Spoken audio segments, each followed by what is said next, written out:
চলিব লাগিব। হেল্ল' বন্ধুসকল, আমি আজি আমাৰ পথাৰ চাবলৈ আহিছোঁ, আমাৰ মাৰ লগতে আহিছোঁ। আৰু আমাৰ ধানটোৰ বিষয়টো আপোনালোকে জানেই, NP 7061 হয়।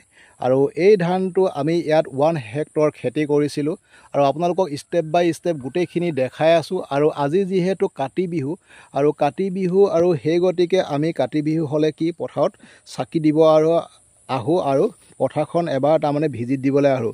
আৰু সেই গতিকে আজি আমাৰ মা আৰু মই আহিছোঁ, আগতো আহোঁ আমি। এতিয়া মায়ে দুআষাৰ ক'ব এই ধানটো কেনেকুৱা পাইছে, তেখেতে আগতো কৰিছে, কেনেকুৱা পাইছে ধানটো? ধানটো ভাল পাইছোঁ। ভাল পাইছে। আৰু উৎপাদন ভাল হয়নে? উৎপাদনটো ভাল হৈছে। আগতে কেনেকুৱা পাইছিলে যোৱাবাৰ খেতি কৰোঁতে? আগতেও ভালেই পাইছিলোঁ, এইবছৰ বেছি ভাল পাইছোঁ। বেছি ভাল পাইছে ন? যোৱাবাৰ অলপ হেৰিটো পতাৰ নিচিনা হৈছিলে ধানটো মাজে মাজে। অঁ, এইবাৰ অলপ বেছি হেৰি হৈছে নেকি? গুটি হৈছে, ভাল গুটি হৈছে এবাৰ। চক মায়ে ধৰি আছে আৰু বহুতে ভাল হৈছে এবাৰ।